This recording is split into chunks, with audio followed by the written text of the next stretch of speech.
दोस्तों, आइए सुनते हैं नाग पंचमी की व्रत कथा। आइए जानते हैं क्यों मनाई जाती है नाग पंचमी। नाग पंचमी आज 9 अगस्त शुक्रवार को पूरे जोर शोर से मनाया गया। यह पर्व नाग देवता को समर्पित होता है।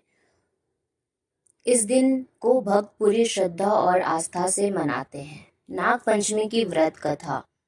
प्राचीन काल में एक सेठ जी के 7 पुत्र थे और सातों के विवाह हो चुके थे। सबसे छोटे पुत्र की पत्नी श्रेष्ठ चरित्र की और सुशील थी, लेकिन उसका कोई भाई नहीं था। एक दिन उस घर की बड़ी बहू ने घर लीपने के लिए पीली मिट्टी लाने के लिए सभी बहुओं को साथ चलने को कहा, तो सभी एक साथ डलिया और खुरपी लेकर मिट्टी खोदने के लिए निकल पड़ी। जब बहुएं मिट्टी खोद रही थीं, तभी वहां एक सर्प निकला, जिसे बड़ी बहू खुरपी से मारने का प्रयास करने लगी। यह देखकर छोटी बहू ने उसे रोका और कहा, यह बेचारा निरपराध है। यह सुनकर बड़ी बहू ने उसे नहीं मारा। तब वो सांप एक ओर जा बैठा। तब छोटी बहू ने उससे कहा, मैं अभी लौट कर आती हूँ, तुम यहाँ से जाना मत। इतना कहकर वह सबके साथ मिट्टी लेकर घर चली गई और कामकाज में फंसकर सर्प से जो वादा किया था वो उसे भूल गई। उसे दूसरे दिन यह बात याद आई, तो वो सबको साथ लेकर वहां पहुंची। सर्प अभी भी उस स्थान पर बैठा था, जिसे देखकर छोटी बहू बोली, भैया मुझसे भूल हो गई, इस उसकी क्षमा मांगती हूँ। तब सर्प बोला, अच्छा, तू आज से मेरी बहन है और मैं तेरा भाई, तुझे मुझसे जो मांगना हो मांग ले। वह बोली, मेरा कोई भैया नहीं है, अच्छा हुआ तुम मेरे भाई बन गए।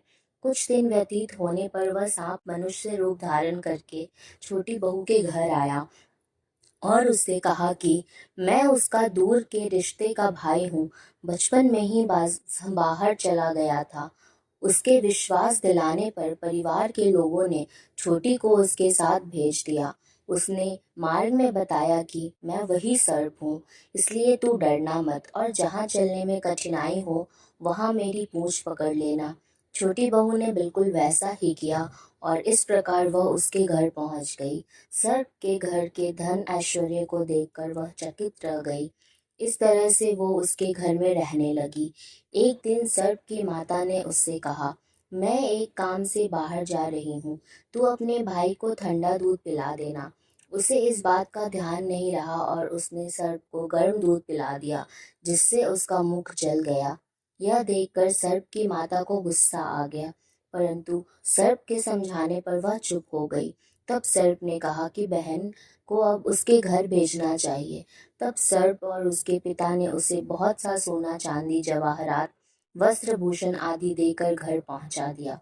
इतना ढेर सारा धन देखकर बड़ी बहू उससे जलने लगी और कहने लगी कि तेरा भाई तो बड़ा धनवान है, तुझे तो उससे और भी धन लाना चाहिए। सर्प ने जब ये वचन सुना तो उसने सब वस्तुएं सोने की लाकर दे दी। यह देखकर बड़ी बहू ने कहा, इन वस्तुओं को झाड़ने की झाड़ू भी सोने की होनी चाहिए। तब सर्प ने झाड़ू भी सोने की लाकर दे दी। सर्प ने छोटी बहू को हीरा मणियों का एक अद्भुत हार दिया, जिसकी प्रशंसा उस राज्य की रानी ने भी सुनी और वो राजा से बोली कि सेठ की छोटी बहू का हार मुझे चाहिए। राजा ने मंत्री को आदेश दिया कि उससे वह हार तुरंत ले आओ। मंत्री ने सेठ जी से कहा कि महारानी जी छोटी बहू का हार पहनेंगी, वह हमें दे दो। सेठ जी ने डर के कारण छोटी बहू से हार लेकर उन्हें दे दिया। छोटी बहू को यह बात बहुत बुरी लगी। उसने अपने सांप भाई को याद किया और उससे प्रार्थना की, भैया रानी ने हार छीन लिया है, तुम कुछ ऐसा करो कि जैसे ही रानी वो हार पहने वह सर्प बन जाए और जब वह मुझे लौटा दे तब वो हार हीरों और मणियों का हो जाए। सर्प ने ठीक वैसा ही किया। जैसे ही रानी ने हार पहना, वैसे ही वह सर्प में बदल गया। यह देखकर रानी चीख पड़ी और डर गई। यह देखकर राजा ने सेठ के पास खबर भेजी कि छोटी बहू को तुरंत भेजो। सेठ जी स्वयं छोटी बहू को लेकर राजा के दरबार में उपस्थित हुए। राजा ने छोटी बहू से इसका कारण पूछा तो वह बोली, राजन, धृष्टता क्षमा कीजिए, यह हार ऐसा ही है, मेरे गले में हीरों और मणियों का रहता है। अगर इसे कोई और पहनता है तो यह उसके गले में सर्प बन जाता है। छोटी बहू ने जैसे ही उसे पहना वैसे ही हीरो मणियों का हो गया। यह देखकर राजा ने प्रसन्न होकर उसे बहुत सी मुद्राएं भी पुरस्कार दिया। उसके धन को देखकर बड़ी बहू ने ईर्ष्या से उसके पति को उसके विरुद्ध भड़काया, जिस कारणवश पति ने अपने पत्नी के आचरण पर शक किया। तो वह स्त्री फिर से अपने सर्प भाई को याद करने लगी। उसी समय सर्प ने प्रकट होकर कहा कि यदि मेरी धर्म बहन के आचरण पर किसी ने संदेह प्रकट किया तो मैं उसे खा लूंगा। यह सुनकर छोटी बहू का पति बहुत प्रसन्न हुआ और उसने सर्प देवता का सत्कार किया।